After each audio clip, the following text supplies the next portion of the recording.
महाराज की जय। सत कैवल साहेब। आज तारीख 1 जुलाई।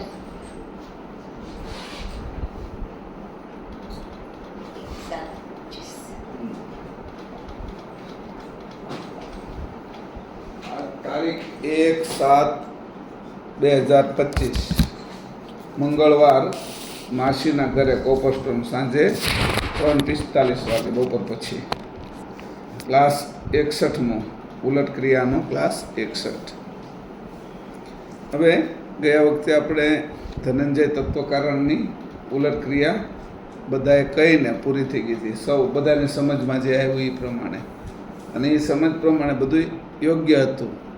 એ ક્લાસ એ ઘણા લોકોએ સાંભળ્યા પછી બધાની જે સમજ છે એ કે ક્યાં સુધી પહોંચી છે એવા ઘણા સમાચારો આપણે આવ્યા. પછી કેટલા સુધી આ બધાએ એમના ક્લાસને કારણ કે આટલી સમજ આવી એમ ધનંજયનું કારણ હું એટલે બારીકમાં બારીક બધાએ જેને સમજ પડી એ પ્રમાણે લખ્યું. તો સામાન્ય પહેલા દિવસે આપણે જે સ્કૂલમાં દાખલ થયા હોય ને PhD કરીને બહાર નીકળીએ ને પછી જે એનું આખું જુદું થાય તે રીતે સમજનું સ્તર અહીંયા સુધી પહોંચી ગયું એમ. લોકોનું કહેવાનો અર્થ એ કે ભાઈ અહીંયા સમજ સુધી પહોંચ્યા. હવે એટલું સ્પષ્ટ સમજાઈ ગયું છે કે આ બધા તત્વો છે, આ સત્વ છે, આ બ્રહ્મ છે અને આ કૈવલ છે. એટલું એને ક્લિયર થઈ ગયું.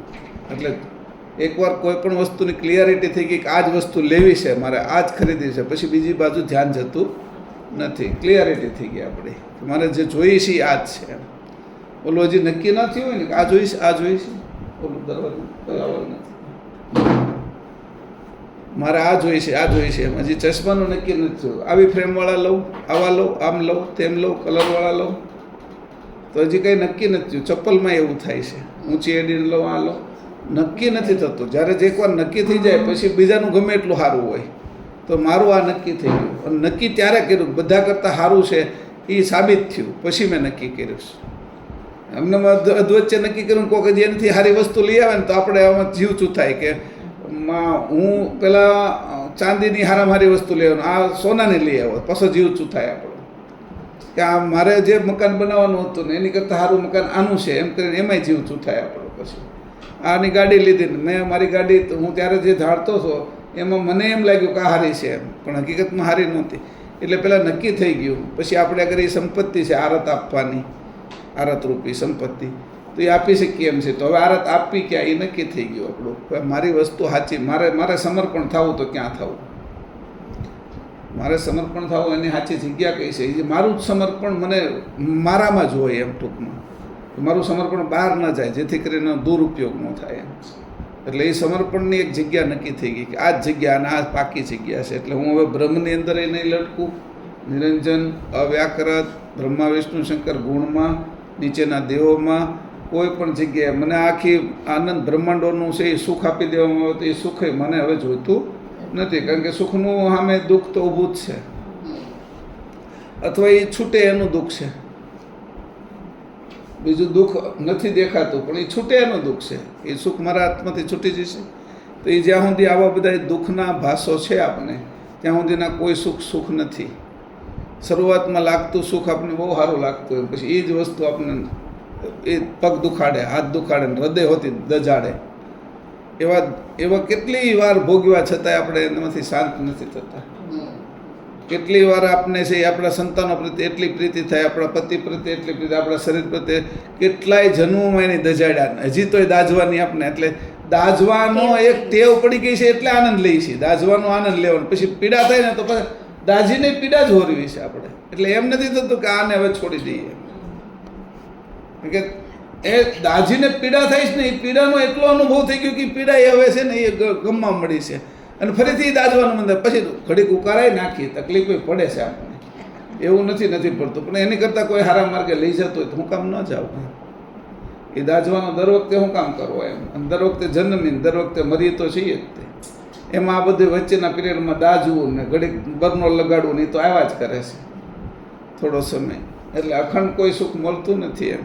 થોડો સમય બધું સુખ હોય ત્યાં આગળ કોઈકને કંઈક થયું કે આને રોગ આવ્યો છે, કે આને કેન્સર થયું છે, આને કિડની પહેલી થઈ ગઈ, એટલે તરત આખું ઘર હલબલી જાય થોડા સમયમાં જ તે. કાં થોડી આવી દેવું થઈ ગયું છે ને કાં આમ થઈ ગયું, એટલે બધું હલબલી ગયેલું હોય, કાંઈ પછી એમાં સ્થિરતા રહેતી નથી એમ. અને કાં છે એ કોઈને કાળ લઈ ગયો, કાં કોઈ વચ્ચે અણબનાવ શરૂ થઈ ગયો, દુઃખના કારણો ઘણા હોય.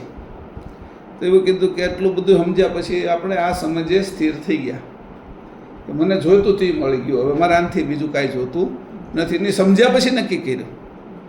આપણે અત્યારે બુદ્ધિ આપી છે તો પરાકાષ્ઠાની બુદ્ધિએ નક્કી કર્યું કે ઓહો આ તત્વજ્ઞાન છે, આ તત્વજ્ઞાન છે, આ શરીરના વિષયમાં જ વિચાર કરે છે. યોગ દર્શનની આખરી સ્થિતિ સમાધિ છે, પણ સમાધિ તે ચિત્ત નિરોધ જ છે. એને ખબર જ નથી ચિત્ત ઉપર નચિત છે, નચિત ઉપર ચિદાભાસ છે, ચિદાભાસ ઉપર ચિદ છે, ચિદ ઉપર પોતે અંશ છે, એને ખબર જ નથી. એટલે ન્યા અટકે આનાથી ચિત્ત નિવૃત્તિ થઈ ગઈ, એટલે એનાથી આગળ કાંઈ નથી. અને 4 વાણી પૂરી થઈ ગઈ, વેખરી મધ્યમાં પશ્યંતી ને પરા, એટલે કે વાણી નથી, એટલે કે નિર્વાણ થઈ ગયું. એમ કરીને નિર્વાણને પ્રાપ્ત કરી લીધું. નિર્વાણી એક વાણી છે, એ એને ખબર નથી પડતી. એના પછી વાણી છે, અમૃત વાણી છે છેલ્લી વાણી, ને એક સ્વરૂપ અઘોર વાણી છઠ્ઠી છે. તો અર્થ સમજતા એની ખબર પડી કે આ બધા અર્થોથી પરમાર્થ સમજવો એ જ મોટો છે એમ. અને એ સમજ્યા પછી ત્યાં સ્થિર રહેવું, એટલે સમજણ છે એ સ્થિર થઈ. જ્યાં સમજણ સ્થિર થઈ એટલે હવે કોઈ એવી આશા નથી રહી કે આમાં ભટકવું ને આમાં ભટકવું ને આમાં લટકવું ને. શરીરના વિષયોની અંદર બધું બરાબર છે, ખાવું પીવું પડે છે, હાલી ચાલી છીએ, આપણે કસરત કરીએ છીએ, શરીરના વિષયમાં બધું બરાબર છે. પછી મનના વિષયમાં મનોરંજન કરીએ છીએ, કંઈ ફરવા ગયા છીએ, કોઈ સારી વસ્તુનો વિચાર કરીએ છીએ, ચિંતન કરીએ છીએ, મનન કરીએ છીએ, સ્વાધ્યાય કરીએ મનના વિષયની અંદર, એ બરાબર છે, એ કરવું પડે મનને સ્થિર રાખવા માટે. સમજાવીએ છીએ આપણે, પણ ત્યાં આત્મિક સ્થિતિ નથી હજી પ્રાપ્ત થઈ. આત્મિક સ્થિતિ એટલે પ્રણવને સ્થિર કરતા આવડી ગયું. પ્રણવ ઉપર છે એને સંભાળતા આવડી ગયું, કયા સમયે કયા કામમાં કઈ રીતે પ્રણવને વાળવો. ઈડા પિંગળાની ખબર પડી ગઈ, સુષ્મણાની ખબર પડી ગઈ. તો એ હજી તે આત્મિક સ્થિતિ થઈ છતાંય છે એ પરમ તત્વની અંદર મળવા માટેની હજી તૈયારી નથી આપણી. આત્મજ્ઞાન પ્રાપ્ત થયું, હજી બ્રહ્મજ્ઞાન પ્રાપ્ત નથી થયું. વચ્ચે હજી આત્મા અને પરમાત્માનું એક સ્ટેપ આવે છે. પરમાત્માને તમારે વળંગીને પછી જવાનું છે બ્રહ્મમાં. અને ભ્રમય તે પ્રાણનું જ આખરી ઘર બ્રહ્મ છે, તારું ઘર નથી. આત્મા અને પરમાત્માનું આખરી ઘર છે પ્રાણનું, પ્રણવની સ્થિર સ્થિતિ, એને જ બ્રહ્મ કીધું હતું. જ્યારે પ્રણવનું રૂપાંતર છે એ પ્રકાશમાં થાય એને પ્રકાશ બ્રહ્મ કીધું છે. અને બધી જ વાણીનું રૂપાંતર નાદમાં થાય એને નાદ બ્રહ્મ કીધું. તો પણ એ કે તારું સ્વરૂપ નહીં, નાદનો કરતા તું છો અને પ્રકાશનો કરતા પ્રકાશક પુરુષ તું છો, એનો વિષય હજી બાકી રહી જાય છે. એટલે ત્યાં સુધી આપણે સાંભળ્યા પછી, અનુભવ્યા પછી ખબર પડે છે કે આ મૂળ સ્થિતિ છે આપણી હંસની, અને એ મને પ્રાપ્ત થઈ છે, એ સમજમાં આવી ગઈ છે. પ્રાપ્ત થઈ ન થઈ તો કાંઈ નથી મને, પણ મારા સમજમાં તો આવી ગઈ કે આનાથી પછી કાંઈ નથી, આ બધું સમજાઈ ગયું.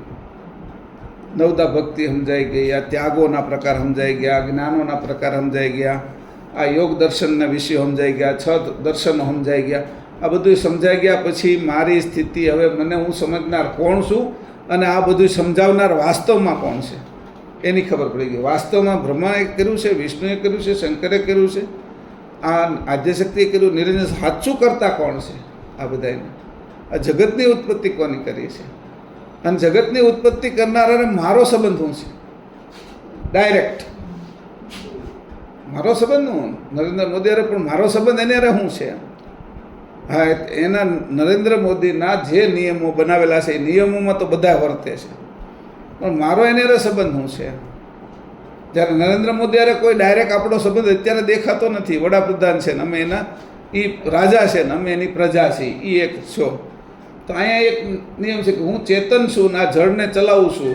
એ જે સંબંધ છે ચેતનનો સંબંધ, એ મારો ખાલી કેવલ કરતા હારે જ છે. જળને જ ખબર જ નથી કે મારે એના સંબંધ બાંધ્યો છે. જળ તો જળ જ છે, શરીરને કંઈ ખબર જ નથી. આ શરીરને કે અંતસ્કરણને આખી જિંદગી સાથે રહે ને તોય ખબર પડતી નથી કે મારો સંબંધ કોની હારે છે. એટલું તો એ જળ છે. અને એના સંબંધમાં આવવાથી અંશને પણ જડતા આવી ગઈ. એના સંબંધમાં આવી ગયો તો એને જેવો થઈ ગયો. છોકરા બધા ધમાલિયા હતા ને એની ભેગો હારા છોકરાને મોકલ્યો તો બહુ ધમાલ નહોતો કરતો, પણ તોય તે પાણી તો ઢોળતો જ હતો આખા ઘરમાં. એમ ફરક એટલો હતો, ઓલા પેશાબ કરી જતા હતા ને આ પાણી ઢોળતો હતો આખા ઘરમાં. બેમાં આટલો ફરક હતો. આ ગંદુ લઈ આવતા હતા, આ પણ તોય પાણી તું ઢોળતો થઈ ગયો એટલે એટલો તો કોઈ હારામાં હારો અંશ છે તે જો આનો સંબંધ કરે ને તો એટલો તો ફરક પડે જ છે. તોફાની તો એટલો થઈ જ જાય. જળની સાથેનો સંબંધ જ એવો છે. એટલે કોઈ હાવ ખરાબ છોકરો હતો એને હારા સહવાસમાં મૂક્યો હોય આપણે, એના 2-3-4 વર્ષ રાખ્યો, એ મૂંઝાય ને હારો થઈ ગયો હોય. કચરો તો હવે રોડ ઉપર નાખવાનો નથી, ઘરમાં નાખવાનો નથી, કોચરા ટોપલીમાં જ નાખશે, ત્યાં સુધીની સમજ એને આવી જ જાય. એમ અંશના સંબંધમાં જળ શરીરને હાલતા આવડી ગયું, એને ખાતા આવડી ગયું, એને પીતા આવડી ગયું, એને શ્વાસ લેતા આવડી ગયું. અંશના સંબંધના કારણે આ જળને એટલું આવડ્યું. એને પારખતા આવડી ગયું, કલર જોતા આવડી ગયું. જળ અંશના સંબંધે આંખ જળ હોવા છતાં એને છે અંશના સંબંધે પારખતા આવડી ગયું, જોતા આવડી ગયું. કાન જળ હોવા છતાં અંશના સંબંધે કાનને છે એ સાંભળતા આવડી ગયું. તો આટલો સંબંધ જો કર્યો મેં આ શરીરે કર્યો, તો હું વાસ્તવમાં મારી હારે સંબંધ કરું, મહત ચેતન હારે સંબંધ કરું તો મારી શું ગતિ થાય? ખાલી એટલો જ વિચાર કરીએ ને. આ વાસ્તવિક વિચાર છે, કાલ્પનિક તો છે નહીં. જો મને જળની સાથે અંશે જળની સાથે સંબંધ કર્યો ને જળને હાલતો ચાલતો ખાતો પીતો વ્યવહાર કરતો કરી દીધો હોય જળને હોતી, આ તો એને કીધું કે તું જો હોય કે પેલા ચમત્કાર બતાવ્યો કે મૂર્તિને હાલતી કરી દીધી. બધી જ મૂર્તિને હાલતી કરે જ છે. આમાંથી જે એ મૃત થઈ જાય એટલે મૂર્તિ જ થઈ જાય છે. જ્યાં સુધી અંશ છે ત્યાં સુધી ચેતન છે, બાકી બધી મૂર્તિ જ છે, જડ જ છે. એની અંદર બીજું કશું જ છે નહીં. એટલે આવા જડની સાથે અંશે સંબંધ કર્યો અને એને ચેતન કર્યું. તો તારો ખાલી વિચાર કર કે તું જ્યારે મૂળ મહત ચેતન મહત સુજાન જાણની સાથે સંબંધ કર તો તારી હાલત શું થાય? તું કેવો, તને પ્રાપ્તિ કેવી થાય એ વિચાર કર ખાલી. તું જળની સાથે સંબંધ કરતાં કરતાં જળના સંસ્કારવાળો થઈ ગયો એટલે તું એને ભૂલી ગયો મૂળ ચેતનને. તો તારી જે ભૂલ પડી છે એને તને સુધારવાનો સમય છે આ મનુષ્ય અવતારમાં. ગાય ભેંસ કૂતરા બિલાડા નહીં સુધારી શકે, હાથી ઊંટ નહીં સુધારી શકે, તું સુધારી શકીશ. એને જ ખબર પડતી એમાં જે અંશ છે એને એ નથી ભાન કે હું સુધારો કરીને. શુક્રાણુને એકને ખબર પડી હતી કે હું મનુષ્યમાં રૂપાંતર કરી શકું, બીજા કેટલાય બેક્ટેરિયા શરીરમાં પડ્યા એને ખબર જ નથી કે મનુષ્યમાં મારું રૂપાંતર થાય. 84 લાખ જુદા જુદા પ્રકારના બેક્ટેરિયાઓ આપણા શરીરની અંદર વાસ કરે છે. કોઈ દાંતમાં રહે છે, કોઈ કાનમાં રહે છે, કોઈ આંખમાં રહે છે, કોઈ ચીપડામાં રહે છે, કોઈ નાકમાં રહે છે, હૃદય, ફેફસા, કિડની, આંતરડા બધાની અંદર જુદા જુદા જીવાતો છે. એમાં એક જ જીવાત છે એની રૂપાંતર કરીને મનુષ્ય થઈ શકે છે. તો આપણે આમાં એક ફાયદો થયો ને કે મનુષ્ય જન્મ છે તો આ વાત આપણે કરી વિચારી અને સમજી શકીએ. એટલે બધાએ કીધું કે આ લોકો સમજ્યા છે. ઘણા લોકોને મળ્યા ને આજે આપણો ક્લાસ જે થયો અને એમાં કીધું ધનંજય તત્વકારણની ઉલટ ક્રિયા તમે વર્ણવો. હવે ગોતો, આમાંથી પરમ ગુરુએ ગોતવાનું કીધું છે, એની એકની વર્ણન નથી કર્યું. ઉલટ ક્રિયામાં બધું કર્યું. 69 તત્વોનું એને ઉલટ ક્રિયા દેખાડી દીધી. 70 હું બાકી રાખ્યું. હવે 71 અવ્યાકૃત ને નિરંજન 72. બરાબર? તો એવી રીતે એને કીધું કે તો આ હું કામ મૂકી દીધું? એની ટેસ્ટિંગ વચ્ચે કરી લીધું કે હવે આ નિરંજન અવ્યાકૃતમાં જતા ડરશે નહીં ને. એટલે હું ટેસ્ટિંગ કરી લઉં. ધનંજય ત્યાં બ્રેક મારી એની. ધનંજય તત્વકારણનો નિયમ હતો કે ત્યાં બ્રેક મારી એની કે આ હું તમને નહીં કહું. હવે નિરંજનના અવ્યાકૃતના જ્યારે ઉલટ ક્રિયાના તત્વો આવશે ત્યારે એની સમજ માટે તમે તૈયાર છો ને?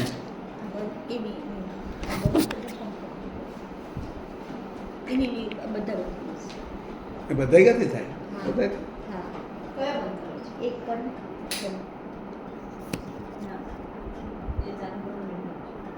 બસ આને હું ઓછો કરી નાખું.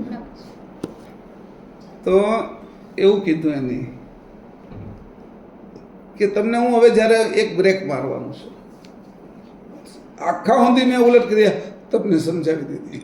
68 સુધી 68 તત્વોની તો મેં તમને ટોટલ ઉલટ ક્રિયા કહી દીધી. 69ની બાકી શા માટે રાખી? એટલા માટે 69 બાકી રાખી કે આગળની જે ઉલટ ક્રિયા કરવાનો કહેવાનો છો એ આખી ઉલટ છે. એમ તમે સમજી શકશો? એટલે તમે તમારું કેટલું સમજ્યા છો એ અહીંયા મારે ટેસ્ટિંગ કરવું છે કે એટલે અહીંયા બ્રેક મારું છું. એટલે ધનંજય તત્વમાં એની બ્રેક મારી. તત્વનો સ્વભાવ જ બ્રેક નહોતો અને બ્રેક આવી એટલે પરમ ગુરુએ બ્રેક હતી મારી. કે શું કરે, અવરોધ કરે છે, રોકે છે. આ રોકનારું તત્વ હતું એને ત્યાં લઈ લીધું ને તમે એને સમજ્યા કે આ શું કહે છે, તો કે તમારા માટે મૂકી દીધું. તમે એને જે સમજ્યા એ પ્રમાણે તમે આખું એનું વર્ણન કર્યું. અને એ વર્ણન કરવામાં તમે આગળના જે 1 થી લઈ અને 67 તત્વો સુધીની વાત કરી દીધી ઘણાએ. તો એમાં જે બધાનું જે આવ્યું છે એમાં ઘણાએ તો 1 થી લઈને 67 તત્વો સુધીની બધી જ વાતો આ બ્રેક લાગીને ત્યાં સુધીને આવી ગઈ. 1 થી 67 તત્વોના 68મું બ્રેકવાળું. હવે આવે છે 69મું બ્રેકવાળું, બરાબર ને? અને હવે પછીના જે આવશે 71 અને 72, એ 2 તત્વો છે એ કેવા છે કે 71 અને 72 એ અવ્યાકૃત અને નિરંજન તત્વ છે. આ બધા તત્વો શરીરના હતા. હવે 2 ભાગ થઈ જશે, સ્ત્રી અને પુરુષ. એ જે 2 ભાગના તત્વો આવશે એને એક કરવાની જે ક્રિયા આવશે, એની પદ્ધતિ આવશે, એ અઘરી છે કે એટલે હું તમને બ્રેક મારું છું. તમે સમજી શક્યા તો આગળ હાલો, નકર અહીંયા અટકી જાઓ. કે હવે તમારા 8 અને 2 ભાગ, એટલે હું આ નિરંજન અવ્યાકૃતની ઉલટ ક્રિયાની તૈયારી કરી રહ્યો છું. જો આવું આવવાનું છે, બેસી 100, ઊભા રહી 100, આગળ જગ્યા અટપટી છે કે, અને જો તમને નહીં સમજાય તો ચટપટી થશે. તો દેહ ભાવની અંદર રહેશો, અંશ ભાવનો નહીં ભાવ હોય તો હજી સ્ત્રી અને પુરુષના અવ્યાકૃત નિરંજનના તત્વોની અંદર તમે પડ્યા રહેશો. એટલે હું એ ભાવમાંથી બાદ કરાવવા માટે તમને બ્રેક મારી છે. તમે સમજમાં છો તો હું આગળનો કાર્યક્રમ લઈ શીખે, પછી આગળની શરૂઆત કરે. અવ્યાકૃતની ઉલટ ક્રિયા ને નિરંજનની ઉલટ ક્રિયા એ તો 2-3 લાઈનમાં કહી દીધી છે કે 5 લાઈન હશે, એની કંઈ વધારે નહીં હોય. પણ એની સમજણ કાંઈ 5 લાઈનની નથી. એની સમજણ તો કંઈક વિશેષ છે કે એમાં સ્ત્રી અને પુરુષના બંને ભાગોને બાદ કરીને ગાર્ગીને એ જે લોકો નીકળી ગયા કે ભાઈ આવી સ્ત્રીઓ હતી અને આવા પુરુષો હતા કે જે આ તત્વના ભાગોને એક કરી અને એ તત્વ ભાગથી ઉપર વહી ગયા. 72 ઈચ્છાવૃત્તિને વટી ગયા. હવે ઈચ્છા રહી નહીં કાંઈ. કારણ કે જ્યારે સુધી નિરંજનને અવ્યાકૃતને વટી નહીં ત્યાં સુધી ઈચ્છા હજી જાગ્રત રહે. પરમ કારણ દેહને તમે વટો નહીં ત્યાં સુધી ઈચ્છા છે એના 72 તત્વો હજી ગમે ત્યારથી જાગ્રત થાય ઈચ્છા. એકાદો મુકોડો, એકાદી વસ્તુ મચ્છર કે કીડી કે આ તે થોડું ઘણું રહી ગયું હોય ને મચ્છર નહીં તો ઘણા મચ્છર થઈ જાય પછી. એમ ઈચ્છા વૃત્તિ જ એવી છે 72માં કે છેલ્લે આ 2ને છે એ તમારે સમાપ્ત કરવા પડે. અને 2ને સમાપ્ત કરવા માટેનું કારણ કેવી રીતે કરશો તો એને કીધું જો હવે હું કહીશ જે વાત એ તમારી બુદ્ધિ, તમારી સમજ એની બહારની છે, તમે એને સમજી પણ નહીં શકો. એટલે તમને હું બ્રેક મારું છું કે તમારી સમજને તપાસું છું. નહીં તપાસી સમજ એટલે લોકોએ વખાણોતી કર્યા કે ના આ લોકો જે 12-13 લોકો છે તમે ક્લાસ કરો છો એ બધાની સમજ ક્યાં સુધી પહોંચી ગઈ છે. ઘણાના ફોન હોતી મને આવ્યા એટલે કહું છું કે આ લોકો ક્યાં સુધી પહોંચી ગયા, એટલી બધી સમજ કેમ આવી. એમ આ કાંઈ યોગનો વિષય નહોતો, આ તપનો નહોતો કે આપણે ભૂખ્યા રહી કે 1 દિન 5 દિન 10 દિન મહિનો રહી ગયા એમ અઠ્ઠાઈ કરી એવું નહોતું. આ તો સમજ ફેરવાનો જ વિષય છે અને સમજથી જ જગત છે. તપથી જગત નથી. તપ કેમ કરવું એની સમજ પહેલાં હોય તો તપમાં જવાય. સમજ પહેલાં છે. ઉપવાસથી જગત નથી બન્યું કે ખાવાથી જગત નથી. ખાવું કેમ અને ઉપવાસ કેમ કરવા એ જેને ખબર પડી એ સમજથી, એટલે સમજથી જગત બન્યું. યોગથી જગત નથી બન્યું. યોગ કઈ રીતે કરવા અને કયા સમયે કયા યોગ કઈ રીતે કરવા એની જે પાકી સમજ છે. નકર ઉલટા પ્રાણાયામ થાય, ઉલટા આસનો કરો તો ફાયદાના બદલે હાનિ થાય. એટલે કીધું સમજથી કરવામાં નાનું એવું કરો તો પણ મોટું કાર્ય થઈ જાય. એટલે સમજના વિષયમાં આપણે ગયા, આપણી જે આરાધના છે એ સમજની છે, આખી જાણની છે. આમાં કાંઈ બીજું કાંઈ હતું જ નહીં. ત્યાર સુધી સમજમાં જ ગયા. ભાઈ કરવાનું હું બધા પૂછે તમે મહેશભાઈ કહો છો. હું ત્યાં ગયો અમેરિકાની અંદર તો ઘણા લોકો બધા બહુ આધ્યાત્મમાં આગળ હતા. ઘણા યુનિવર્સિટીમાં ગયો, ત્યાંની પેલી વિદ્યાપીઠ કરીને છે આપણે રામકૃષ્ણ મિશનની. તો પછી એ પૂછે કે તમે મહેશભાઈ કરવાનું હું એમ. મેં કીધું નહીં કરવાનું એ કરવાનું છે. આમાં તમે જે બધું કરી રહ્યા છો ને એ બધું એ સીડીઓ નથી પહોંચાય એવું. અહીં નહીં કરવાનું એ કેવી રીતે કરવાનું એ સમજવાનું છે. ઓલા બધા કે કરવાનું તો કે તમે કંઈક જપ આપતા જાઓ, તમે કંઈક યોગ આપતા જાઓ, તમે કંઈક પ્રાણાયામ વિશે શીખવાડતા જાઓ, કોઈ ક્રિયા કરતા જાઓ કે સૂર્યનારાયણ અર્ધ આપવાનું એવું કરતા જાઓ, તમે કંઈક એવું મને કહેતા જાઓ અને એવું શીખવાડતા જાઓ તો અમે એ કરીએ. એટલે મેં ત્યારે એને કીધું કે જે નહીં કરવાનું એ અહીંયા કરવાનું છે એની સમજ જોઈએ છે.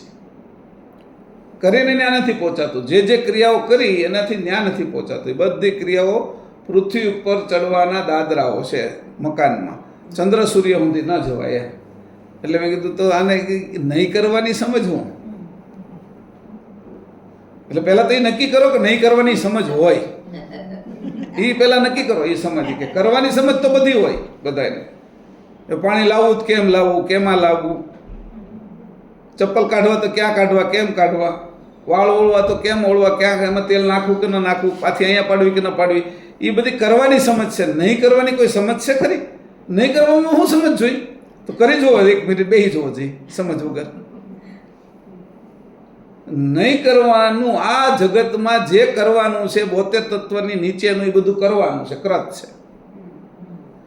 ઈચ્છામાંથી ઉત્પન્ન થયેલી ઈચ્છા વૃત્તિ ઉત્પન્ન કરેલું છે. એ કરતમાંથી નિવૃત્તિ પામી એમાંથી બાદ થઈ જવું, એ નહીં કરવાનું, એને સમજવું. અને એને સમજવું એ એક પ્રકારની ક્રિયા જ છે. તમે એમ કહેશો પાછા તમારે જો કરવી જ હોય તો આ ક્રિયા છે. મેં એમ કીધું નહીં સમજવાની, નહીં કરવાની સમજની જે ક્રિયા છે એ કરો. તો એ કેવી રીતે કરવાની? પહેલાં એ સમજો. તમે એને માન્ય કરો પહેલાં કે નહીં કરવાની સમજ મારે જોઈ છે, કરવાની સમજ મારે જોતી નથી. એને બાદ કરો એકવાર, તો પછી નહીં કરવાની સમજ છે એ તમારી અંદર આવવા માટે, તમે એનો દરવાજો ખુલ્લો છે તો આવવા માટે પ્રવૃત્ત થશે. એ આવશે તમારી અંદર. મારી વાત સમજજો આ બધી. તો અત્યારે આપણે બેઠા છીએ બ્રેક વગર. બ્રેક એટલે મારીથી પરમગુરુએ કે આગળનો અટપટો વિષય છે.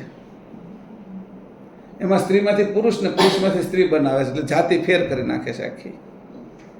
પછી ઓલા અમેરિકાની અંદર બને છે એવું નહીં, લિંગ પરિવર્તન વાળું નહીં, તત્વ પરિવર્તન વાળું.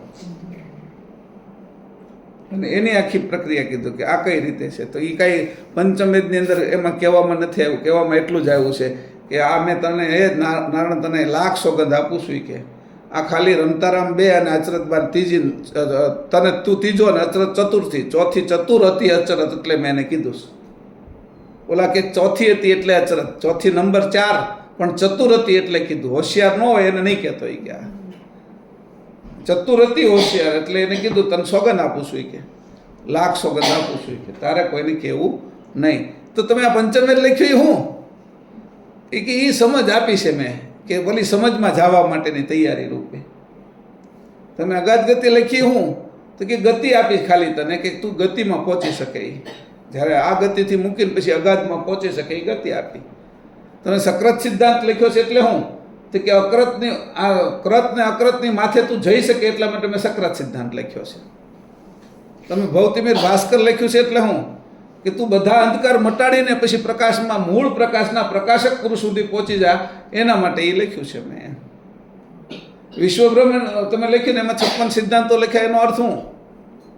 તો કે ટોટલ સિદ્ધાંતો છે ને બાદ કરી શકે એવો કોઈ સિદ્ધાંત છે તારી આગળ, એના માટે મેં આ સિદ્ધાંત લખ્યો છે 56. ટોટલ સિદ્ધાંતને બાદ કરી શકે એવો કોઈ 57મો સિદ્ધાંત તારે ઉત્પન્ન કરવાનો. એ તારો સ્વતંત્ર છે. એ સમજ આવ્યા પછી ઉત્પન્ન થશે. આગ્રહ વિશે કહું છું થોડાક તમને જો સમજાય તો. આજે કહું છું અત્યારે એ અઘરા વિષયો છે અને સમજાય તો. નગર પાછા અહીંથી જાઉં ને એટલે ઓલી માયાબેન ને કાળ પુરુષ તો બહાર જ બેઠેલા છે, એ બધા ચડી જ જશે સીધે સીધા. આટલું સારું આવ્યું છે ને એના માટેની જો આપણી તત્પરતા નહીં હોય ને, ખાલી ઉપર છેલ્લું જશે ને તો હાથમાં નહીં આવે. એટલે શું આવશે હાથમાં? તો કે તમે દરિયા કિનારે ગયા હો અને કાંઠે બેઠા છપછપિયા કરો ને જોર જોરથી છપછપિયા કરો તો ઉડે પાણી ઘણું, પણ એમાં છીપલા, કોડા અને શંખલા મળે, મોતી નહીં મળે. મોતી નહીં જ મળે એમ. અને પાણીમાંથી જ બનેલા છે મોતી પાછા, છતાં પાણીમાં નથી ભળતા. બરફે પાણીમાંથી બન્યો છે, મીઠું પાણીમાંથી બન્યું છે, એ ભળી જાય છે.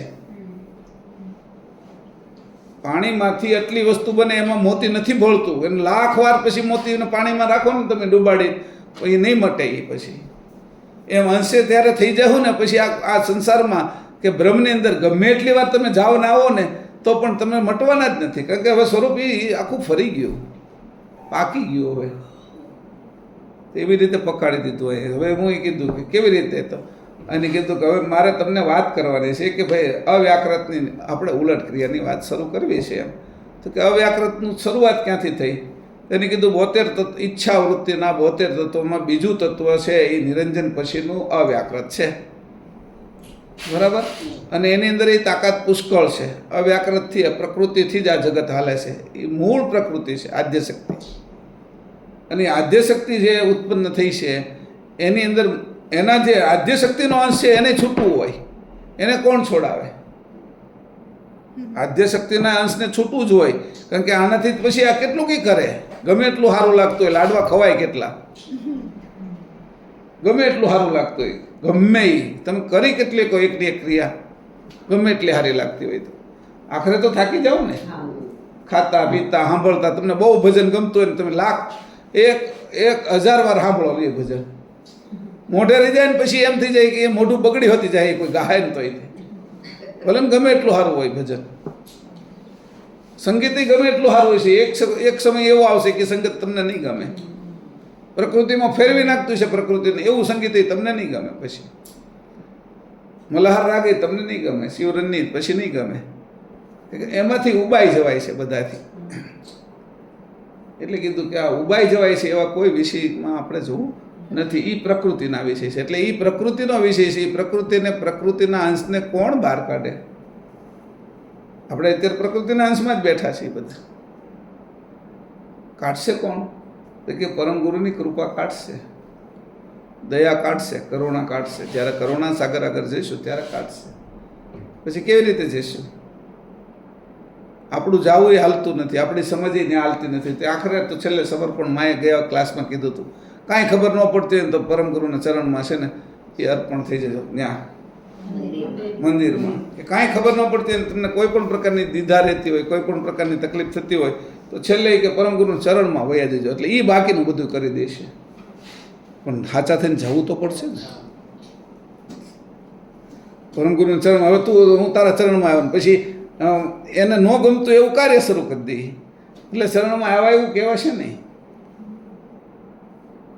પછી એ હાલવા દેશે, એને ક્યાં પડી છે? એક જણા આમ વયો જાય તો શું ફરક પડે? આટલા બધામાં આટલા બધા અંશો હોય, મકોડામાં કેટલી કીડી હોય, એમાં કીડીની રાણી હોય, 2-5 આમ તેમ વહી ગઈ હોય તો શું એને ફરક પડે? શું ફરક પડે? કાનખજૂરાનો આપણે કહેવત છે, કાનખજૂરાનો એક પગ ભાંગી ગયો હોય કે તેમાં એને કાંઈ હાલવામાં તકલીફ ન પડે. એમાં આપણે બધા વે જાય કદાચ એને કરતા. આ કદાચ પૃથ્વીના બધા વે જાય, તેને પૃથ્વી જ દેખાતી નથી ને, દેખાતી નથી રાયના દાણા જેવડી, તો એમાં બીજાની હોય ને પડી હોય. આપણે સાચા થાય તો એને પડી હોય આપણે. આપણે અહીંયા બધી વાતો કરીએ, પછી બહાર જઈને ત્યાં પાછા હતા ને એવા થઈ જાય. હમણાં ક્લાસ નથી લીધો ને એટલે હાલ છે, એટલે ત્યાં તો આવી ગયો હોય. ત્યાં તો આપણે જે એની યારે બોન્ડિંગ કરવાનું છે ને, થોડો સમયનું બોન્ડિંગ, આ બ્રેક જ મારી અત્યાર સુધી. ધનંજય તત્વે એટલી બ્રેક મારી, હવે હાલો જ જઈએ. કેટલાક પછી અટકી રહ્યા હતા, એટલો એમાંય બ્રેક મારીને એટલો લાંબો ક્લાસ હોતી છે. કેટલું યાદ રહ્યું? ક્યાં હતા? કોની સાથે રમતા હતા? કોની સાથે પ્રીત કરી લીધી અહીંથી?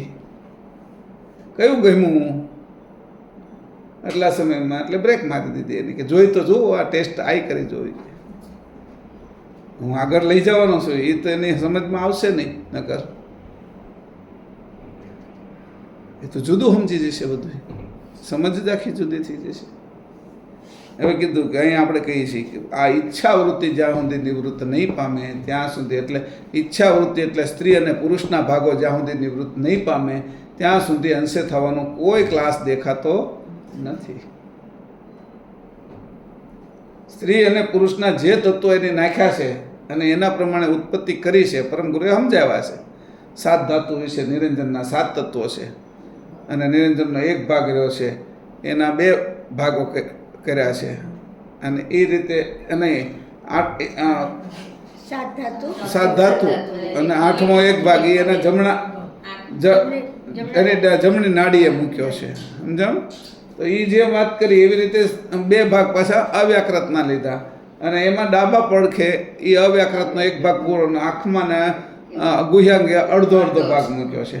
તો એ આ બધાય ભાગો મૂક્યા. પછી ત્યાં આગળ હું ગયો હતો, એટલે પેલા જયંતિભાઈ છે એ અમેરિકામાં શિકાગોની અંદર રહે છે અને બધા ગ્રંથોનો બહુ અભ્યાસ કર્યો. એના પિતાજી જયરામભાઈ ખજૂરીની અંદર સંપ્રદાયની સ્થાપના જેની કરી, મંદિર તે એના દીકરાએ જ બનાવ્યું અને મક્કમ હતા એ.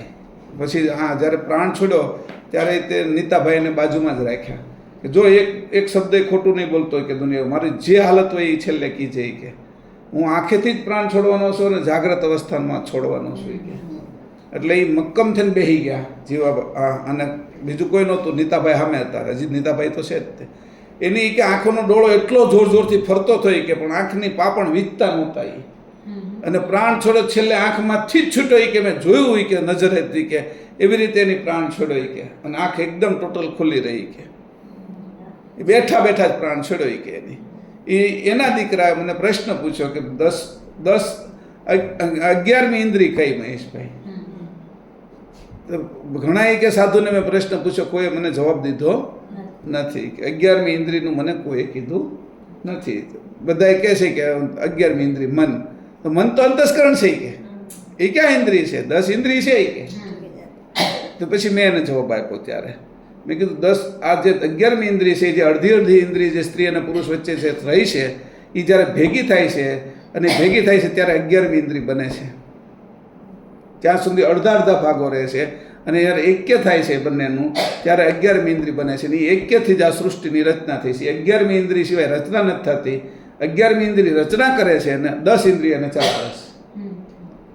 સમજાણું? એ જ્યારે એને ચોખવટ કરી એટલે એ ચકિત થઈ ગયા, આંચકો લાગી ગયો એને કે આ શું એ કે અત્યાર સુધી તો એ કે મને આ ખબર જ નહોતી. બધા બેઠા હતા, એના પત્ની બીજા બધા બેઠા હતા.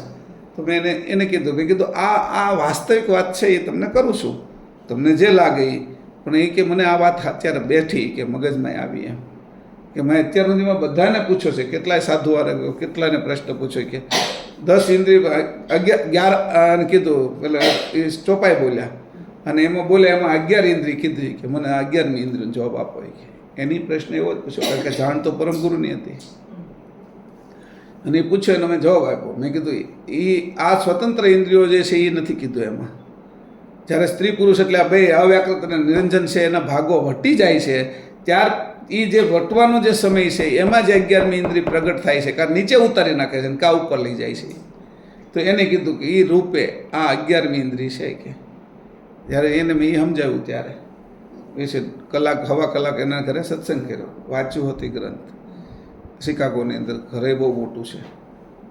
એટલે એમાંથી આ જેમાં હમણાં આવશે કે હવે મારે કે ત્યાં આવવું છે કે હું આ ખોજમાં જ છું અને સારું એવું મોટું એની કંપનીઓ ચાલે છે બધી, એટલે કામ સારું હતું. બેઠા હતા, એના બાપાએ જેને કીધું હતું છેલ્લે તું બટ આ બધું કરે પણ એ કે માયામાં નહીં ફસાતો એમ, આમાં આ ગ્રંથોના આધારે રહેજો એમ. એટલે જયરામ બાપા બધું કહીને ગયા હતા એને. આ વાત એટલા માટે કરું છું કે એ અમુક વસ્તુઓ છે એ મહત્ત્વની હોય. એટલે અત્યારે આજે બ્રેક આવ્યા પછી આ કીધું કે ભાઈ ઈચ્છા જ્યાં સુધી પૂરી નથી થતી ત્યાં સુધી હજી નીચે આવશે અંશ. અને ઈચ્છાઓ છે એ બધી સમાપ્ત થઈ જાય તો ઈચ્છા વૃત્તિને પૂરી કરવી પડે. ઈચ્છા વૃત્તિના 72 તત્વો છે.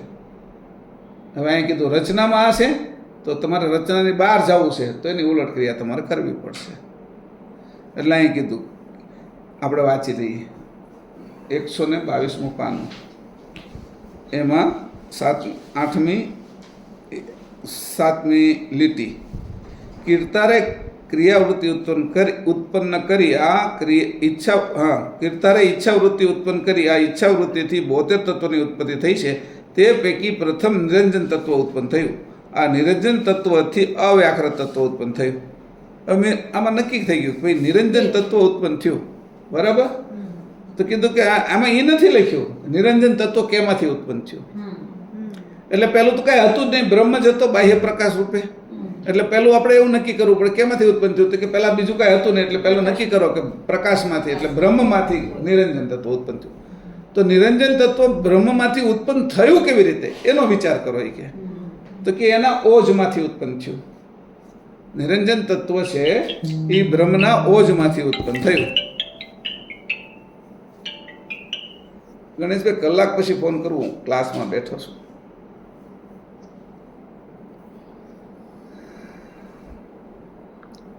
તો એ કેના ઉપરથી હતું? આખો પ્રકાશ તો છે.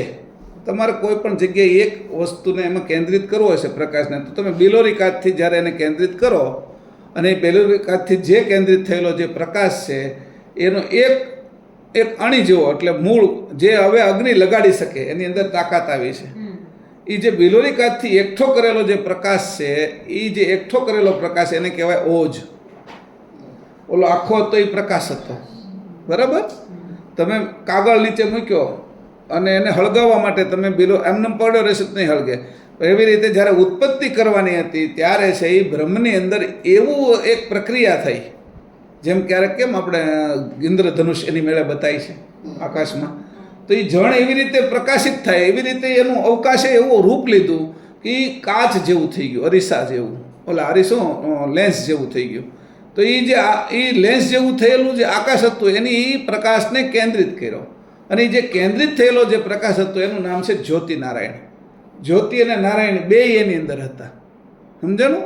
જે જ્યોતિ અને નારાયણ, તો નારાયણનું સ્વરૂપ શું હતું તો કે એ, અને જ્યોતિનું સ્વરૂપ શું હતું તો એકની અંદર એક જે ગરમી હતી અને એકની અંદર જે પ્રકાશ હતો. એ ઓજમાંથી બે વસ્તુ ઉત્પન્ન થઈ, ગરમી અને પ્રકાશ. આ પ્રકાશ જે હતો એ નિરંજન પુરુષ થાય છે આ બાજુ, અને જે ગરમી હતી એ આદ્ય શક્તિ થશે. પણ બ્રહ્મના ઓજમાંથી નિરંજન પુરુષ ઉત્પન્ન થયા છે, એ આ રીતે ઉત્પન્ન થયા છે, સમજાણું? હવે નિરંજન પુરુષના હેજમાંથી આદ્ય શક્તિ ઉત્પન્ન થઈ છે, અવ્યાકૃત ઉત્પન્ન થઈ હેજમાંથી. હેજમાંથી કેવી રીતે? કે જે પ્રકાશ હતો એની અંદર જે ઘર્ષણ થયું છે એ ઘર્ષણના કારણે ગરમી ઉત્પન્ન થઈ હતી. એ ગરમી રૂપે જે ઉત્પન્ન થયું, અને ગરમીની અંદર જે એક દાહક શક્તિ હતી, દાહક દજાડનારી, એ દાહક શક્તિની અંદરથી જેમ દજાડવા જાય ને એટલે એની અંદર તરત જ તે દાહક શક્તિમાંથી, જેમ આપણે બહુ પેલું થયું ને એટલે એમાંથી હેજ ઉત્પન્ન થાય. હેજ એ ભેજ કરતાં સૂક્ષ્મ છે. ભેજ હોય આપણો, પછી ઝાકળ, એની કરતાં ઝાકળ ઘટ ઝાકળ કરતાં ભેજ એ સૂક્ષ્મ, અને ભેજ કરતાં હેજ સૂક્ષ્મ. આમ ક્રમમાં લઈ તો એનો ક્રમ આ રીતે થાય. હજી પાણી ઉત્પન્ન નથી થયું, પણ હેજ ઉત્પન્ન થયું છે. એ હેજના કારણે આદ્ય શક્તિ ઉત્પન્ન થઈ, અને આદ્ય શક્તિએ જે હેજને બાળ્યું, ઉર્જા અગ્નિએ તાપે જે ગરમી હતી એને બાળ્યું, એટલે બે ભાગ થયા. એની અંદર એક કાળો જે ભાગ પડી ગયો એનું નામ માયા કીધું. એટલે નિરંજન, અંજન વગરનું, જે અંજન એટલે માયા, બરાબર. એટલે જે કાળો ભાગ પડી ગયો બળ્યા પછીનો, એ અંજન રૂપે આદ્ય શક્તિ ઉત્પન્ન થઈ છે. એ એના હેજમાંથી ઉત્પન્ન થઈ છે. હવે આ હેજમાંથી જે અવ્યાકૃત ઉત્પન્ન થઈ છે એ એનું મૂળ સ્થાન છે હેજ. એ કોનું? તો કે નિરંજનનું. નિરંજન કેમાંથી ઉત્પન્ન થયા? તો કે બ્રહ્મમાંથી. કોનું? કેમાંથી? કઈ પ્રક્રિયાથી? તો કે ઓજમાંથી. આ ઓજમાંથી થાય. જેમ આપણે ચશ્મા હોય એનો એક આકાર થઈ જાય ત્યારે વળી દૂરનું નજીક અને નજીકનું દૂર પણ દેખાય. આકાર આમ તેમ થઈ જાય ને, તો એવો આકાર જે થઈ ગયો ઉપર આકાશની અંદર, અને એ આકાશ એની મેળે નથી થયો. એ રીતે એની વાહે ત્રણેય વૃત્તિ હતી, પ્રકાશ બ્રહ્મ વૃત્તિની, અવિકાસ, વિકાસ અને કુંભસ્થ. એના કારણે આકાર ઉત્પન્ન થયો છે. એટલે કોઈ એની મેળે એમ થઈ ગયું કે થઈ ગયું છે આ આકાર એની મેળે થયો એવું નહીં. એમ સહેજા સહેજ થઈ ગયું જગત એવું નથી. ત્યાં જે પહેલી જે હતી પ્રકાશ બ્રહ્મ વૃત્તિ, વૃત્તિએ ઉત્પન્ન કર્યા છે નિરંજનને. વાત સમજી લીધો. અને એ વૃત્તિની અંદર ત્રણ વસ્તુ ભરેલી જ હતી: વર્ગજ્ઞાન, અનંગ અને કાળ. એ વર્ગજ્ઞાન, અનંગ અને કાળે એને એવી રીતે ગોઠવી નાખ્યું કે એની અંદરથી ઉત્પત્તિનો માર્ગ ખુલ્લો કર્યો. એ જ ઉત્પત્તિનો માર્ગ આજે તે કીડીમાંય હાલે છે ને આપણામાંય હાલે છે. એ જ ઉત્પત્તિનો માર્ગ ક્રમશઃ હાલ્યા જ કરે છે. એમાં જે પ્રકાશ બ્રહ્મ વૃત્તિ હતી એ પુરુષ તરીકે કામ કર્યું, અને જે સંજમભોગ વૃત્તિ હતી એની સ્ત્રી રૂપે કામ કર્યું. પછી એનીથી નીચે આવ્યા એટલે પછી જ્યોતિ નારાયણમાં જ્યોતિ અને નારાયણ, જ્યોતિ સ્ત્રી રૂપે હતી અને નારાયણ છે એ પુરુષ રૂપે હતા.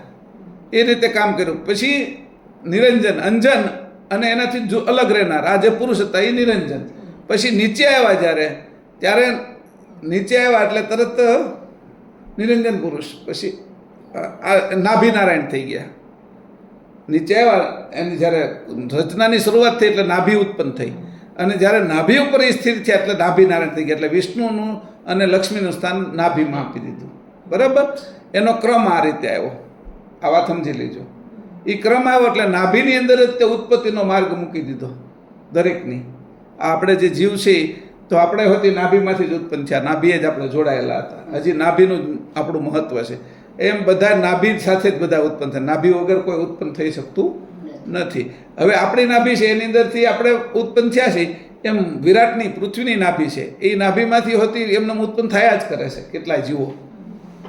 નાભીના આધારે ઉત્પત્તિ શરૂ કરી એટલે વિષ્ણુનો આધાર ન મળે તો ઉત્પત્તિ આ છે એ કાયમિક રહી ન શકે, તરત ને તરત નાશ પામી જાય. એટલે વિષ્ણુનો વચ્ચે આધાર મળ્યો એટલે ઉત્પત્તિ પછી એને ચલાવવા માટેનું કારણ મળી ગયું કે આ હવે જીવન, જન્મ, જીવન અને મૃત્યુ. એટલે જીવનનું કારણ હતું નાભી નારાયણ. આ વાત સમજી લીજો.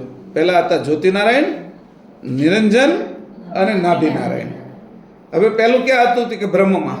પછી જે બ્રહ્માંડ ઉત્પન્ન થયું એના ઈંડાની જે ધરી હતી કોચલું એના ઉપર નિરંજન પુરુષ, અને એની નાભીની અંદર સીધે સીધા આવ્યા એના વચ્ચેના ભાગમાં, ઈંડાની વચ્ચેના ભાગમાં એ નાભી નારાયણ, જે ઉત્પત્તિના માર્ગની અંદર. આ ક્રમ તમને દેખાડ્યો. આ ક્રમથી આ બધું ઉત્પન્ન થયેલું છે. આ કાંઈ કોઈને ખબર નથી, એમને બધાને માન્ય કર્યા, ભગવાન તરીકે માની લીધા, વાંધો નથી એમને માન્યા તો, પણ એની વાસ્તવિક સ્થિતિ જોવી તો પડશે ને કઈ રીતે ઉત્પન્ન થયું છે આ બધું. હવે નિરંજન છે ત્યાંથી જ શરૂઆત થાય. આમ બધા હતા ખરા પણ બે સંયુક્ત હતા, સ્ત્રી પુરુષ ભેગા જ હતા. એની પહેલાં સ્ત્રી પુરુષ અલગ હતા નહીં, કારણ કે ઈચ્છા થતી નહોતી. સ્ત્રી પુરુષ ભેગા હોય ને તો કોઈ ઈચ્છા ન થાય. સ્ત્રી પુરુષ જ્યારે અલગ થાય ને, નર નારીના ભાગ અલગ થાય ને, તો નારીને નરની અને નરને નારીની એ ઈચ્છા થાય. એમાંથી ઈચ્છાવૃત્તિ ઉત્પન્ન થઈ છે. ઈચ્છાવૃત્તિ ઉત્પન્ન થવાનું કારણ ઈચ્છાની અંદર જ બધા, આ બધા જ ઈચ્છાઓ જ્યાં સુધી લઈ નથી થતી ત્યાં સુધી કોઈની મુક્તિ નથી થતી. એટલે ઈચ્છાઓની અંદર જ બધા દોડ્યા કરે છે. એ ગાજર છે એ ઘોડા ઉપર લટકાવેલું ગાજર છે આગળ, સમજાણું? એ ક્યારેય પૂરી જ થતી નથી કોઈની. આ દુનિયામાં કોઈની ઈચ્છા પૂરી થઈ જ નથી, કારણ કે ઈચ્છાની અંદર, ઈચ્છા વૃત્તિની અંદર રહીને ઈચ્છા પૂરી કરે છે. એને ખબર જ નથી ઈચ્છા વૃત્તિની બહાર જઈને ઈચ્છા પૂરી થઈ કે એ એને ખબર જ નથી. એટલે પોતે અંશે થાય તો આ ઈચ્છાઓ બધી પૂરી થાય એ એને ખબર નથી. એટલે આ ઈચ્છાઓ પૂરી કરવા માટે અત્યાર સુધીની જે ઉલટ ક્રિયા કરી છે આપણે, એ ઉલટ ક્રિયાનો નાનો અર્થ આખો જુદો થઈ જશે. એ બધી તત્વની હતી. મૂળ ઈચ્છા બેમાંથી ઉત્પન્ન થઈ, નર નારીના વિભાગ છૂટા પડ્યા એમાંથી. પુકેસર સ્ત્રી કેસર જો જુદા જ ન પડ્યા હોત તો એને કંઈ પ્રાપ્તિની ઈચ્છા જ નહોતી. મૂળ પ્રાપ્ત, પૂર્ણતા પ્રાપ્ત થઈ જાય જ્યારે સ્ત્રી પુરુષ. બાકી સમાધિ થાય, સંપૂર્ણ કોઈ ન થાય. કોઈ પણ પુરુષ ગમે એટલો ઉપર જાય, કોઈ પણ સ્ત્રી ગમે એટલી ઉપર જાય, આ બે આ તત્વનો જે 8 અને 10ના ભાગો હરખા ન કરે તો એ આખરે બ્રહ્મને પ્રાપ્ત કરી શકે, નિરંજન ધામે મેળવી શકે, પણ પોતાના સ્વરૂપને પ્રાપ્ત ન કરી શકે. કારણ કે એમાં એક જણ જઈ શકે એવું નથી. પોતાની બુદ્ધિથી જવા જાય ને તો એકલાથી જવાય નહીં, સમાધિસ્થ થઈ શકે, સંપૂર્ણ ન થઈ શકે. સમાધિમાં જઈ અને નિરંજનનો આનંદ લયા કરે તો પણ આનંદ તો એને સ્ત્રી પ્રકૃતિનો જ લેવો પડે, અને પ્રકૃતિને નિરંજનનો જ લેવો પડે. સમાધિ તો અંદરનો સંભોગ કરે છે. એ લોકો અહીંયા બેઠા છે એ ક્રિયાથી બાદ નથી થઈ ગયા. એ જે સમાધિમાં જાય છે ને તો એ બીજા કોઈ પુરુષ જ્યાં છે એ અવસ્થામાં બેઠો છે ને એની હારે સૂક્ષ્મ સંભોગ જ કરે છે. જે સ્ત્રી જાય છે, સ્ત્રી પોલો જે ધ્યાનમાં બેઠો લાખો વર્ષ સુધી પુરુષ જે એ તે આ રીતે સ્ત્રીની સાથે જ રહે છે. એની જ આ બધી ઉત્પત્તિ થઈ, એ જ બધાને ભોગવે છે. નિરંજન ન વ્યાકૃતના એના ભોગમાંથી કેવી રીતે નીકળવું, એમાંથી કેવી રીતે છૂટવું? આ કામના જે છે આ ઈચ્છા એ જ કામના થઈ ગઈ છે, અને કામના છે એ જ વાસના થઈ ગઈ છે. અને આ વાસનામાંથી નીકળવું હોય તો માત્ર એક જ વસ્તુ છે કે ઉપાસના હકીકત આવડવી જોઈએ. વાસનામાંથી નીકળવા માટે હકીકત ઉપાસના આવડવી જોઈએ. બાકી બહાર કીધી બધી વાસનાવાળી ઉપાસના છે. શુદ્ધ ઉપાસના કોઈની નથી. પરમગુરુ કહે છે શુદ્ધ ઉપાસના છે ને એ જ આપણું સ્વરૂપ છે. જે ઉપાસના કરો એ વાસના એ ઉપસ્થિત કરેલી છે એવું પરમગુરુ લખ્યું છે. અત્યારે દુનિયામાં જેટલી ઉપાસના હાલે, યજ્ઞ કરે, આ કરે, તે કરે, એની વાંહે વાસનાએ જ ઉપસ્થિત કરી. છેલ્લે એની વાસના શું હોય કે જગતનું કલ્યાણ થાય. એ વાસના જ છે એક. જગતનું કલ્યાણ થાય તારા કારણે થયું છે, તને જગતનો રાજા બનાવી દેશે, તું પાછી વાસના જ ભોગવીશ. કોઈ એમ કે જગતનું કલ્યાણ થાય એના કારણે કલ્યાણ થયું છે એને લાગશે એટલે જગતનો રાજા થઈ જશે. મારાથી છે આ સૃષ્ટિ એવું સમજવા મળશે. એટલે વાસના તો ઊભી રહેવાની છે. ઉપાસનાની ખરી ઉપાસનાની કોઈને ખબર નથી. ખરી ઉપાસનાની ખોટ છે, ખામી છે, ખોટ છે, નુકસાન છે. ખરી ઉપાસના નથી કોઈને. એટલે પરમ ગુરુ લઈને આવ્યા કે આ અંકુરી ધર્મ છે મારો, મારો કાયમ પંથ છે એ કે, અને જ્ઞાન સંપ્રદાય છે. એટલે કીધું કે હવે આટલી વાત સમજાણી, આમાં અઘરા વિષયો તમને સમજાવી રહ્યો છું બ્રેક માર્યા પછી. જો આ વાત તમે સમજશો તો હું આગળનો નિરંજનના અવ્યાકૃતના ભાગોને હરખા કરી શકીશ, નકર હરખા નહીં થાય. આમાંથી કે તમારે આમાંથી બેમાંથી છૂટવાનું છે તો કેવું, આ રીતે પેલું બન્યું કેવી રીતે એ કહી દો પહેલાં, તો એ તમને ખોલવાની રીતની ખબર પડશે. કોઈ પણ વસ્તુ હોય બનાવી હોય તો જે રીતે બનાવી, છેલ્લો જે બોલ ફિટ કર્યો એ પહેલો ખોલવો પડે, અને જે પહેલો માર્યો છે એ છેલ્લે ખુલ્લે આખી પ્રક્રિયામાં. તો ઉલટ ક્રિયા એ જ છે. એટલે કીધું અવ્યાકૃત અને નિરંજનની મૂળ ઉલટ ક્રિયા છે, બીજું કાંઈ છે નહીં. આ બધા તત્વોની ઉલટ ક્રિયા તો જગતમાં દેખાય છે, પણ અંકુરમાં જ ઉલટ ક્રિયા કરી નાખે તો આંખની થઈ ગઈ, કાનની થઈ ગઈ, નાકની થઈ ગઈ, હૃદયની થઈ ગઈ, કિડનીની થઈ ગઈ. કારણ કે અંકુરમાં આખું જ હોય છે શરીર. જો અંકુરની ઉલટ ક્રિયા કરતા આવડી ગઈ તો બાકી બધાની આ 68 તત્વોની અલગ અલગ કરવાની જરૂરિયાત નથી, 70 તત્વોની અલગ અલગ કરવાની જરૂરિયાત નથી. 70 તત્વોની અલગ અલગ તો કરવાની જરૂરિયાત છે કે આપને અંકુરની કરતા ન આવડી, પછી બીજમાં જાઓ, પછી ઘાટમાં જાઓ. ઘાટવાળો પ્રાપ્ત ન કરી શકે, બીજવાળો અંકુરવાળો પ્રાપ્ત કરી શકે, કારણ કે અંકુરમાંથી ઉત્પન્ન થયું છે બધું. એટલે અવ્યાકૃત અને નિરંજને અંકુરની ગતિને નીચે લાવી દીધી. એટલે આ જન્મો થવા મળ્યા બધાના. શુક્રાણુમાંથી મનુષ્ય બનતા વાર નથી લાગી, પશુ પક્ષી બનતા વાર નથી લાગી. એના અંકુરો બધાના તૈયાર હતા. મગ, મઠ, ચણા બધા ફણગાવી છે એ અંકુરો બધાની અંદર છે. સ્ત્રી કેસર, પુકેસર તરીકે ફૂલોમાં અંકુર છે એ કે, ડાબી જમણી પ્લસ માઇનસ કરીને પૃથ્વીના હોતી અંકુરો છે એ કે, પૃથ્વીના સૂક્ષ્મ અંકુરો તો હતા જ, એમાંથી પૃથ્વી ઉત્પન્ન થઈ છે. તો અંકુરી ધર્મ છે એ આપણો ધર્મ છે. અને અંકુરમાંથી બાદ થવું અને નીકળવું એ ઉલટ ક્રિયા હેલામહેલી છે, અને એને કીધું ઉપાસના. વાસના નહીં. પેલી વાત સમજી લેજો. જે વાસનાથી આ બાજુ ઉત્પત્તિ થઈ છે એ ઉપાસનાથી મટી જાય. એટલે અહીંયા હવે શરૂ કરે છે કે ભાઈ હું તને વાત કરવાનો છું અવ્યાકૃતની ઉલટ ક્રિયાની કે, અને અવ્યાકૃત છે એ નિરંજનના હેજમાંથી ઉત્પન્ન થઈ છે. અને એ બે જ્યારે ભેગા હતા ત્યારે તો કોઈ વસ્તુની કંઈ ઈચ્છા થતી નહોતી. એ જુદા પડ્યા, એ એની એવી રમત કરી છે કરતા કે આ બે જુદા છે ત્યાં સુધી હાલશે, ક્યાં સુધી એકબીજાની ઈચ્છા રહે. ત્યારે એને પ્રશ્ન પૂછવામાં આવ્યો તમે એકલા કેમ રહ્યો છો? 10મો સિદ્ધાંત છે વિશ્વબ્રહ્મનો કે તમે કરતા કઈ એકલા કેમ રહ્યો છો? હવે એની જવાબ એ આપ્યો કે મને કોઈ પુરુષે ઉત્પન્ન કર્યો નથી કે જેથી કરીને મને સ્ત્રીની ચાહના રહે, અને કોઈ સ્ત્રીથી હું ઉત્પન્ન થયો નથી કે જેથી કરીને મને પુરુષની ઈચ્છા થાય. એટલે એની ત્યાં જ કહી દીધું કે જે આ બે વસ્તુની અંદર જ બધું ફસાયેલું છે કે, પણ હું આમાં ફસાયેલો નથી. હું આ બેમાંથી ઉત્પન્ન નથી થયો, અને હું એ બેમાંથી ઉત્પન્ન થયો એટલે મારું છે એ અખંડ છું, હું ખંડિત નથી. એટલે અંશની વાત કરી દીધી કે જે ઉત્પન્ન થયું છે એ આત્મભાવ અને જીવભાવ છે. અંશભાવ ઉત્પન્ન થયો નથી. એ કે તું મારો છો, તું ક્યાં ઉત્પન્ન થયો છો એમ કહી દીધું એને, આમ આડકતરી રીતે. તું જ્યારે સ્ત્રી થઈ ગયો તો તું હજી ફસાશો, તું પુરુષ થઈ ગયો તો હજી ફસાશો, તું ઘાટ થઈ ગયો તો હજી તું ફસાશો, તું પ્રણવ થઈ ગયો તો હજી ફસાશો. તો જ્યારે તું અંશ થઈ ગયો તો ફસાવાનું કોઈ કારણ જ રહ્યું નહીં તારે. જેવો હું છું એવો તું છું, કારણ કે મારો સજાતી અંશ છો ને. એટલે સ્ત્રી પુરુષના તત્વો બાદ થઈ ગયા તો તરત ઈચ્છાવૃત્તિ બાદ થઈ ગઈ તારી, અને ઈચ્છાવૃત્તિ બાદ થઈ ગઈ એટલે પરમ કારણ દેહ મટી ગયો. પહેલો જે તત્વનો છે અને પરમ કારણ દેહ જેવો મટી ગયો એટલે પરમ કારણથી પછી આ લોકોને તો ખબર જ નહોતી. પછી બ્રહ્મની અંદર તું જા અને તને મારો સાથ છે એટલે તું બ્રહ્મમાં ભળી ન જા, કારણ કે હવે તું મોતી બની ગયો છે, મીઠું નથી રહ્યો. આ સમજણથી તું શું થઈ ગયો? મોતી. હવે તને ભલે સમુદ્રમાં નાખે, બ્રહ્મરૂપી સમુદ્રની અંદર તને જો હવે નાખવામાં આવે તો પણ અંશ તરીકે તું જુદો જઈશ અને તું એમાં ભળીશ નહીં.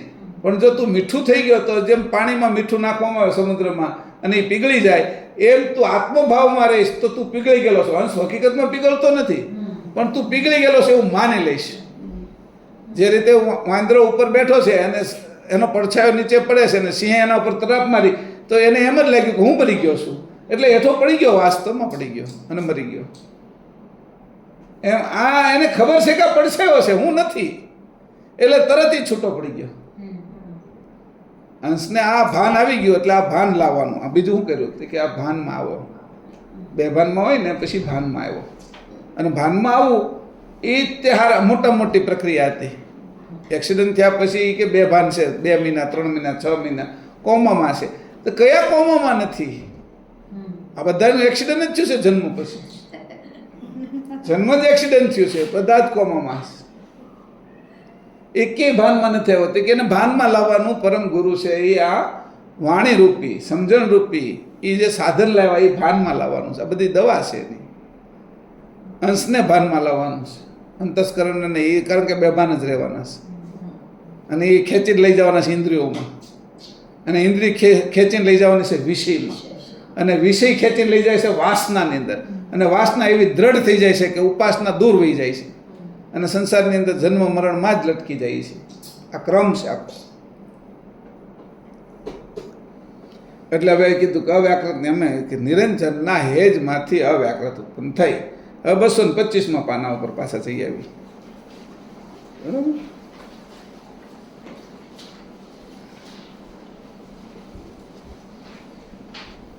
એટલે 225 હા, એવું વાંચો તો કોઈ.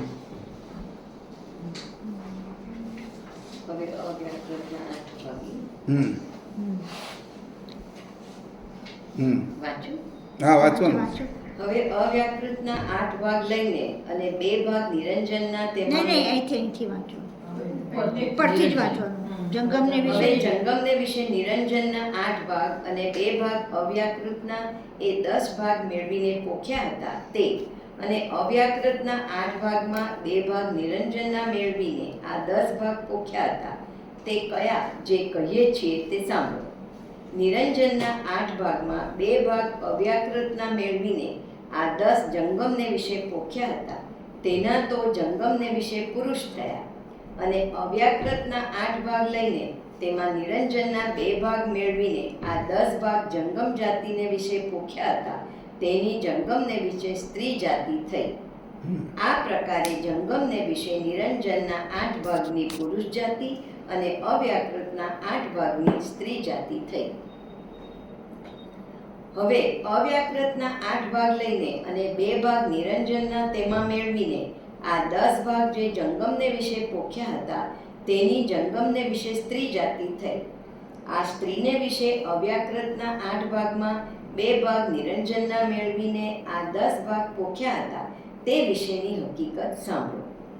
સ્ત્રીને વિશે પોખેલા અવ્યાકૃતના 8 ભાગ પૈકી 7 ભાગ સ્ત્રીના દેહની 7 ધાતુને વિશે મેળવીને નખશીક પર્યંત સ્ત્રીલિંગ શરીર કર્યું છે. હવે ધાતુ કઈ?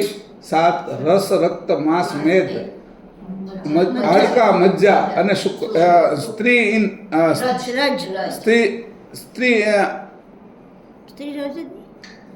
રજ નહીં, અંડાણું, એટલે એને અંડાણું કીધું અને શુક્રાણું કીધું. સ્ત્રી અંડાણું, બરાબર, એ વિશે સમજવાનું. ઓલાને શુક્રાણું કીધું અને અંડાણું કીધું. રજ નહીં હો, રજને સમજતા નહીં. રજ છે એ સ્ત્રી ભાગ નથી, આ વાત સમજી લીજો. અંડાણું છે એ સ્ત્રી ભાગ છે, શુક્રાણું છે એ પુરુષ ભાગ છે. એટલે સ્ત્રી રજ છે એ એનું શરીર બનાવે છે. એ અંડાણું કેવી રીતે છે, શુક્રાણું કેવી રીતે છે, એ અલગ વસ્તુ છે આખી. એ તમને અનુભવ તો છે જ, પણ એ મારે અત્યારે એ વર્ણન નથી કરતો. હાલો. હવે 2 ભાગ નિરંજનના અને અવ્યાકૃતના 8 ભાગ પૈકી 1 ભાગ રહ્યો તે મળી 3 ભાગ બાકી રહ્યા તે વિશેની હકીકત કહું છું. અવ્યાકૃતનો 1 ભાગ બાકી રહેલો તે સ્ત્રીના ડાબે અંગે ઇંગલા નાડીને વિશે રહ્યો છે. હવે બે ભાગ નિરંજનના રહ્યા, તે પૈકી એક ભાગ સ્ત્રીના જમણે પગ અંગે પિંગળા નાડીને વિશે રહ્યો છે. હવે સ્ત્રીને વિશે નિરંજનનો એક ભાગ રહ્યો, તે પૈકી અડધો ભાગ સ્ત્રીની ભગસ્થાન ઇન્દ્રિયને વિશે રહ્યો છે અને બીજો અડધો ભાગ સ્ત્રીની નેત્રદ્વાર ઇન્દ્રિયને વિશે રહ્યો છે. આ પ્રકારે જંગમ તનુ પૈકી સ્ત્રીને વિશે નિરંજનના બે ભાગ રહ્યા છે. તેમાં એક ભાગ સ્ત્રીની પિંગલા નાડીને વિશે રહ્યો છે અને અડધો ભાગ નેત્રને વિશે તથા બાકીનો અડધો સ્ત્રીની ભગસ્થાન ઇન્દ્રિયને વિશે રહ્યો છે. આમ નેત્ર સ્થાને રહેલા નિરંજનના વિભાગને લીધે સ્ત્રીને પુરુષ ઉપર મોહ થાય છે અને ભગસ્થાને નિરંજનનો અડધો ભાગ રહેલો હોવાને લીધે સ્ત્રી ભગસ્થાન ઇન્દ્રિય કરીને પુરુષનો ભાગ કરે છે, ભોગ કરે છે. કારણ કે આ બંને જગ્યાએ પુરુષના વિભાગ રહેલા છે, એથી કરી પુરુષની ચાલના કરે છે. જેમ તેજનો વિભાગ નેત્ર સ્થાને છે, એથી કરી નેત્રનું તેજ બહારના તેજનું આકર્ષણ કરે છે.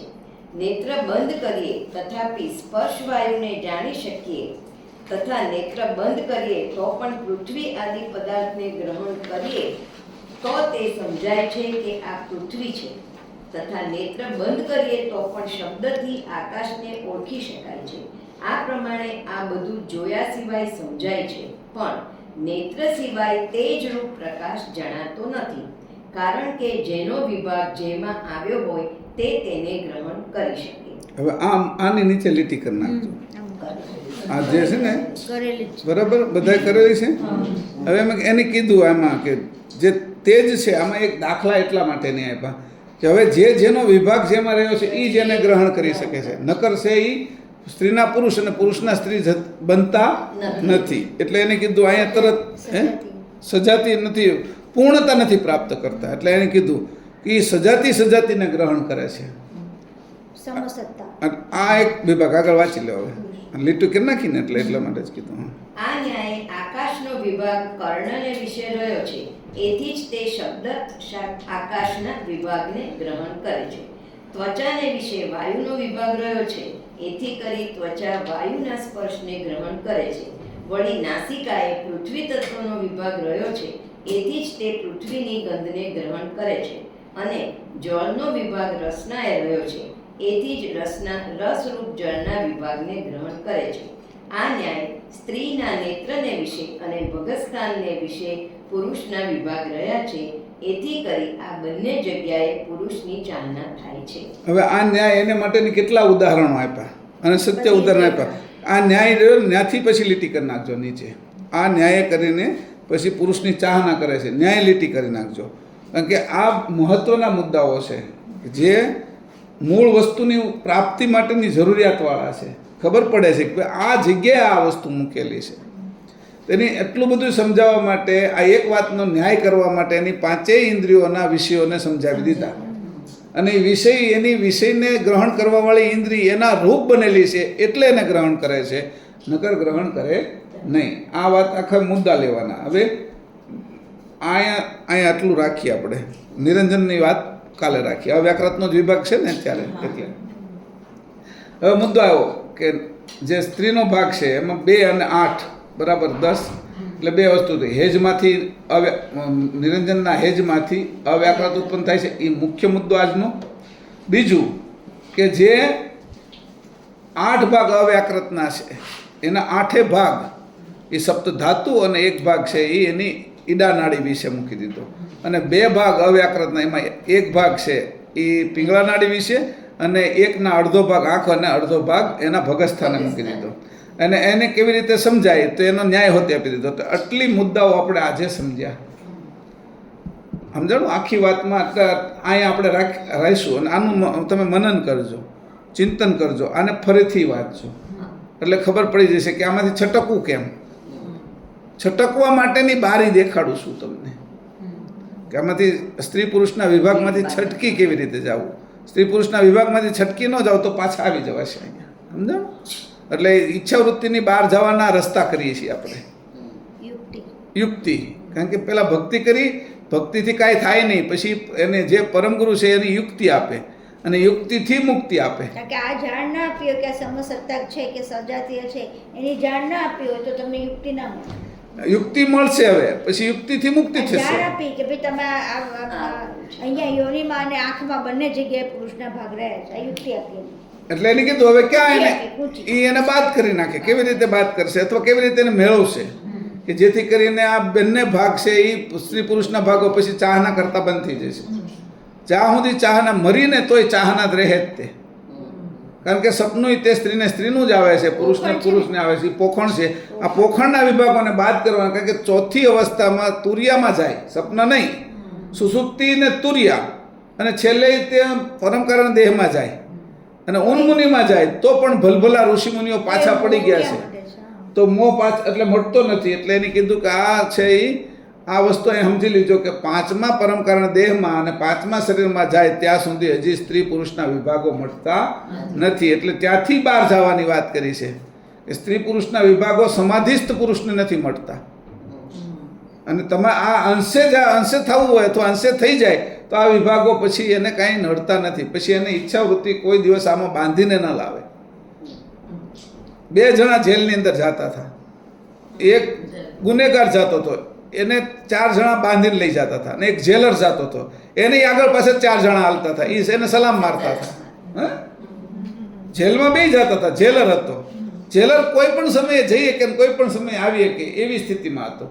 જેલ અને જે કેદી હતો એને જે સમયે એને મૂક્યો એનું એ પોતે કોઈ નિર્ણય ના લઈ શકે. એને ખાવું હું, પીવું હું, કારણ કે એનો કોઈ નિર્ણય ચાલતો નથી.